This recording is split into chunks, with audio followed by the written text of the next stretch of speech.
Bien-aimés frères et sœurs, vous connaîtrez la vérité et la vérité vous affranchira. Ça, c'est pas moi qui le dis, c'est la Bible qui le dit. Mais moi, je vous dis mieux. Vous connaîtrez la vérité historique, notamment celle de vos ancêtres kémites, et vous aurez une vision globale de ce que c'est que la vraie souveraineté politique. J'ajoute, vous reviendrez à la spiritualité africaine ancestrale et vous comprendrez les enjeux de l'indépendance économique. Et pour terminer, vous accepterez votre identité culturelle kémite et vous obtiendrez deux choses. La première, c'est la paix. La seconde, c'est le développement, à une condition. L'unité de toute l'Afrique noire, l'unité de tous les Noirs du monde entier. Hotep à tous, bienvenue sur la chaîne des panafricanistes, par essence, par conviction et par excellence. Celle des citoyens kémites, par nécessité et obligation de combat. Nous sommes une chaîne qui n'est guidée que par nos ancêtres et rien que par les ancêtres qui appartiennent à l'égrégore du monde noir. Par conséquent, nous ne croyons en aucun Dieu venu de l'étranger. Toutefois, cette vidéo n'est aucunement destinée à inciter à la haine ou à la violence, car nous menons un combat qui est d'abord et avant tout spirituel, intellectuel et démocratique. Ensuite, il est politique, géopolitique et géostratégique. Contre l'impérialisme, le colonialisme, le néocolonialisme et l'endocolonat, qui sont tous qualifiés de crimes contre l'humanité.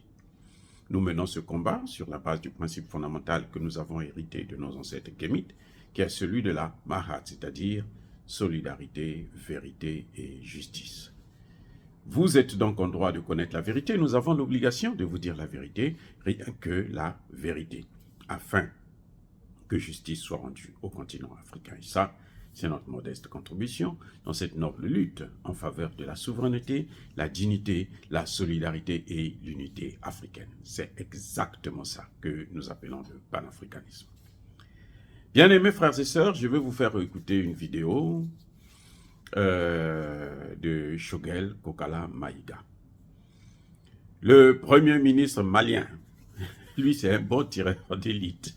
Il vient d'envoyer encore un missile qui est tombé sur la France, à l'Élysée même, qui est tombé sur la CEDEAO, sur Alassane Ouattara, sur Macky Sall, sur Patrice Talon, sur Mbalo, sur, comment dirais-je, qui d'autre là?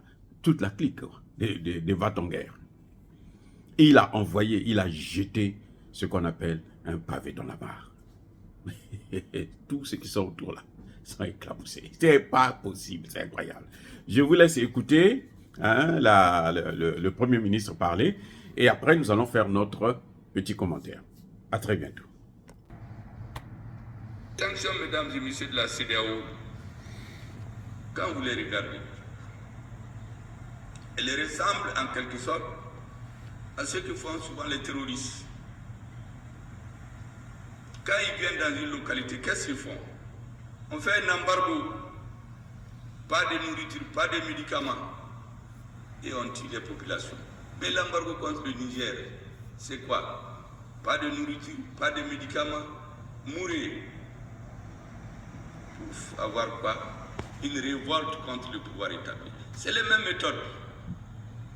Chez nous, on a un coin ici dans les cercles de l'Union, ils encerclent les lieux, ils informent la population, ils les amènent à se révolter contre l'autorité établie.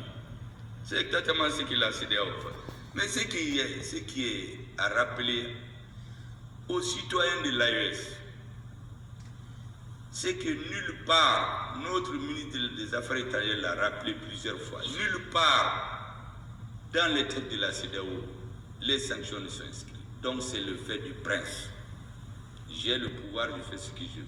Mais faites ça chez vous, mais pas dans un autre pays. Ensuite, le Mali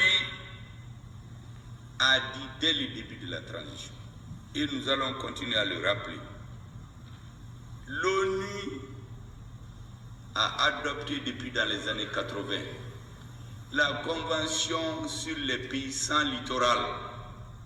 Il est interdit de faire un embargo contre ces pays. Le Mali l'a ratifié en 87. Donc on viole les lois prétendument pour installer un régime démocratique. Heureusement qu'arrivé à l'ONU, ce texte a été jeté dans les poubelles. il ne reste que la CEDEAO, quelques-uns, pour continuer à chanter une chanson qui n'était entendue par personne, sauf celui qui l'annonce. La Banque centrale, la même chose. Dans ses écritures, il est interdit d'agir sur les finances de notre pays.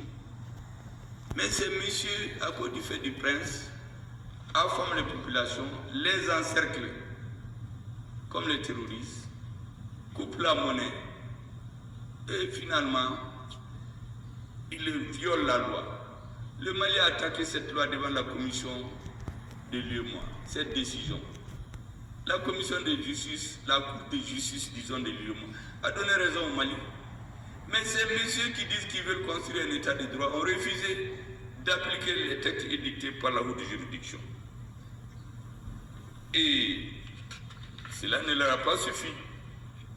Ils ont continué toujours à mettre la pression quand le destin de nos trois pays s'est joué le 31 juillet 2023 avec la déclaration commune du Mali et du Burkina en soutien au Niger. Et le 16 septembre 2023, avec la signature de l'AES, nos trois pays, nos trois peuples, nos trois dirigeants, nos trois gouvernements viennent d'écrire en lettres d'or une nouvelle page de l'histoire de l'Afrique. Dès les indépendances, on ne parle que d'unité africaine. Cette fois-ci, ce n'est pas qu'on a parlé, mais on l'a fait. D'habitude, on dit, mais on ne fait pas. Mais cette fois-ci, on a non seulement dit, mais on l'a fait. Je fais une petite parenthèse. J'ai regardé avec beaucoup d'attention et d'intérêt comment le président du Niger, le 13, je ne fais pas de commentaires, mais je constate seulement que dès le 25, la Côte d'Ivoire a dit qu'il peut rentrer. Quelqu'un qui était en exil depuis près de 5 ans. Dès que le Burkina a reçu le 24, le 25, sur toutes les radios, on dit, oui, le monsieur il peut rentrer en Côte d'Ivoire. Mais pourquoi on a attendu tout ce temps? Moi, je me suis posé des questions. L'histoire nous donnera les réponses. Chaque fois qu'il y a une volonté de réunir les Africains, c'est toujours une bonne chose.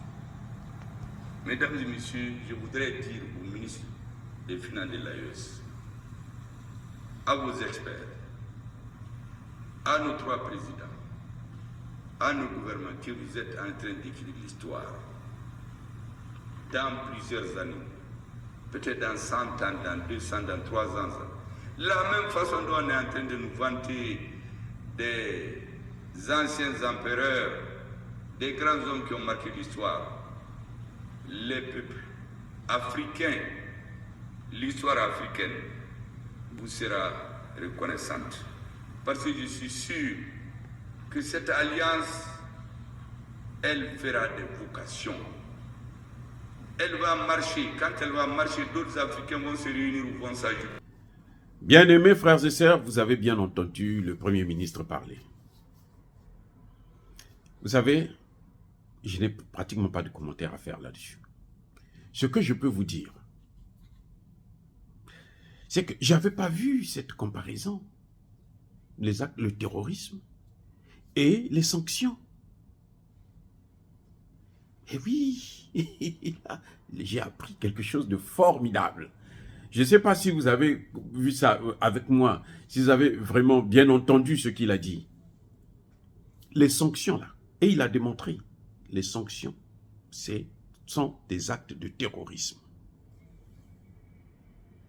C'est clair. Parce que qu'est-ce qu'ils font? Mais ils utilisent la même méthode. Le Premier ministre l'a détaillé. On vient, on encercle une communauté, on les affame, on leur prive de nourriture, de boissons, on leur prive de leurs loisirs, on leur prive de tout. Et maintenant, on veut qu'eux, ils puissent attaquer leur gouvernement. Les sanctions. Alassane Ouattara lui-même a dit que les sanctions là, quand il y avait le Mali, 2 semaines, avec un ancien premier ministre malien. Ils disent, dans 2 semaines, vous allez voir, le gouvernement va tomber. La population ne peut plus supporter. C'était sans compter sur la volonté et la détermination des peuples africains, notamment du Sahel. Oh, bravo, jeunesse africaine, bravo. Vraiment, il me manque des mots pour vous acclamer, vous féliciter. C'est incroyable. On n'avait pas compté sur ces populations, sur ces hommes et ces femmes qui se sont levés malgré la souffrance, qui ont attaché la ceinture et qui ont refusé qu'on leur prenne aussi la ceinture. Elles ont dit, nous aujourd'hui, c'est la souveraineté, rien d'autre. C'est pour ça que ça a échoué. C'est à cause des populations. Ce n'est pas à cause des militaires, c'est à cause des populations. Les militaires sont venus accompagner, sont venus donner un coup de pouce, sont venus matérialiser, si vous voulez, la volonté d'un peuple. C'est pour ça que nous appelons ça des révolutions et non des coups d'État. C'est pour ça que nous faisons la différence entre l'action de Guillaume Soro et Alassane Ouattara pour prendre le pouvoir, parce que là, il y a eu 20 000 morts, sinon plus. Et voilà ce que ça donne. Voilà comment un peuple s'élève. Vous n'avez pas besoin d'attendre qu'eux ils viennent. Eux, ils ne viendront jamais pour votre élévation. Ils viendront toujours pour votre déstabilisation, pour vous détruire. Voilà. Donc le terrorisme, le terrorisme se pratique aux Nations Unies. Parce que ce qu'elle dit là, ça ne s'arrête pas seulement dans le Sahel. C'est ce qu'ils sont en train de faire au Congo démocratique. C'est ce qu'ils sont en train de faire contre Poutine. C'est les sanctions. Les sanctions, l'objectif des sanctions, c'était quoi? C'était, mais attendez, on détruit leur économie et après, la population va se fâcher contre le pouvoir en place et puis le pouvoir en place va chuter. Et nous, on vient comme des pompiers pour venir prendre le contrôle des matières premières. Le prix à payer, justement. Nous, on vous libère. Maintenant, vous nous donnez vos matières premières. Vous nous donnez vos vies. Et on peut les tuer comme on veut. On peut faire ce que nous voulons de vous. Voilà ce qui est en train de se passer aujourd'hui en matière de sanctions. Ce n'est pas moi qui parle, c'est le premier ministre malien. Je vous dis, cet homme-là, c'est lui qui a ouvert le boulevard, hein, la boîte de Pondeur. C'est lui. La boîte de Pondeur, là, c'est Choguel. Quand il est venu aux Nations Unies, avec la fameuse phrase, la France nous a lâchés en plein vol. Quand un pilote laisse l'avion, abandonne son avion, et prend son parachute, il s'en va. Croyez-moi, ça ne va pas être facile pour vous, pour atterrir avec cet avion. Bref, Choguel nous met à l'évidence des choses qui passaient sous nos yeux que nous ne voyions pas. En tout cas, pas moi. Que c'était en fait des actes de terrorisme purs et simples. Quand ils prennent des lois pour prendre l'argent qui appartient à un pays, son argent, lui, vous prenez ça, dans le but tout simplement que la population ne puisse pas avoir de quoi manger, de quoi se nourrir, ne puisse pas avoir de l'électricité. L'électricité au Niger. Lorsque Tinubu ferme les vannes d'électricité, pas d'énergie au Niger, pas d'électricité au Niger, les enfants qui naissent là, ceux qui n'ont pas assez de chance, qui naissent avec des maladies, des malformations, des soucis, on ne peut pas les sauver, ils meurent tous, c'est une évidence.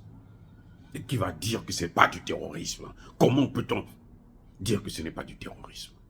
Comment? Dites-moi, comment peut-on dire cela? Comment peut-on affirmer que non, moi, c'est tout à fait normal qu'ils puissent mourir?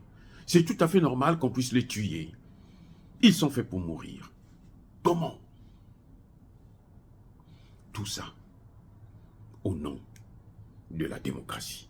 Donc, ça veut dire quoi? Ça veut dire que la démocratie, c'est aussi du terrorisme. Oui. On veut dire, si vous ne partez pas aux élections, si vous ne nommez pas un civil, si vous... Chez eux-mêmes là, Le général de Gaulle était un général. On dit bien général de Gaulle, un militaire. Vous allez aux États-Unis, là, les George Bush, celui qui est là, Joe Biden. C'est un ancien marine. Il était dans l'armée, non? Il a fait le service militaire. Vous voyez? Mais chez nous, ils disent non, non, non, non, non. Vous devez être des civils. Et on veut voir le pouvoir dans les mains des civils. Pour eux, la différence entre militaire et civil, c'est celui qui porte l'uniforme toujours, hein, et qui ne porte plus l'uniforme. Militaire, c'est celui qui porte toujours l'uniforme. Ça dit que ça n'a aucun sens. Ils violent les règles internationales juste pour punir des gens qui veulent affirmer leur souveraineté. C'est quoi si ce n'est pas le terrorisme? Les Nations Unies ont pris des conventions pour dire on ne punit pas un pays qui a le littoral, qui n'a pas de littoral. Mais quand même, ils s'asseyent dessus, ils marchent dessus, ils sanctionnent, ils frappent. La Cour de justice prend la décision pour dire non, ces sanctions-là sont illégales. C'est même inhumain. C'est cruel. La Cour de justice, leur Cour de justice, la CEDEAO, ils disent non, on s'en fout de ta décision. Je ne veux pas que tu parles de ça. Nous, on va les sanctionner.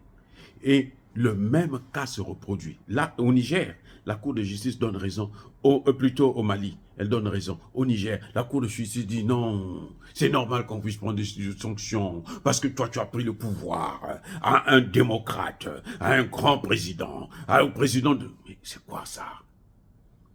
Depuis quand une cour fait la politique à la place de faire le droit? Depuis quand? C'est horrible. C'est-à-dire qu'il n'y a pas d'autre mot, c'est horrible. C'est ça vraiment qu'on appelle le terrorisme. Le terrorisme, c'est semer la terreur dans un peuple. Faire en sorte que le peuple ne peut pas dormir, ne peut pas respirer, ne peut pas manger, n'est pas libre. Il marche dans la peur. Qu'est-ce qui va se passer? Qu'est-ce que les Occidentaux vont faire encore avec leurs supplétifs africains? Le terrorisme. Voilà la vraie définition du terrorisme. L'application des sanctions illégales contre un État qui ne demande que la souveraineté, qui ne demande qu'à prendre ses responsabilités. Voilà ce que c'est ce qu'on peut appeler maintenant le terrorisme. Et ça a toujours été comme ça. Parce que ceux-là même qui disent que nous venons pour lutter contre le terrorisme, ce sont eux qui ont amené le fameux terrorisme dans le Sahel. Ce sont des terroristes. C'est ça qu'on appelle le terrorisme d'État. Là, ce n'est plus un homme qui parle, c'est l'État qui fait son terrorisme. Oh, bien-aimés frères et sœurs, dire cela, c'est inciter à la haine ou à la violence. Non, non. Yaba, colère, malheur. Encore une fois de plus, soyez bénis. Soyez abondamment bénis par le Dieu des Kémites et par nos ancêtres angélisés. Mais que tous ceux qui persécutent le continent africain le pillent et le déstabilisent, qu'ils soient noirs, blancs, chinois, arabes, juifs, indiens, qui qu'ils soient punis, maudits, foudroyés, neutralisés, écrasés, effacés par ce Dieu des Kémites et par nos ancêtres angélisés. Vive l'Afrique éternelle, j'ai dit et j'assume.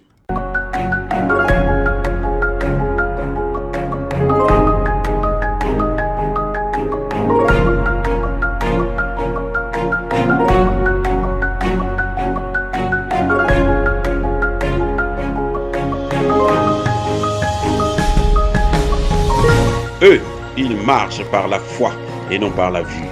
Mais moi, je vous conseille vivement de marcher par la connaissance scientifique et historique, notamment celle de nos ancêtres kémites, par les 5 sens et par l'intelligence. Abou Apia.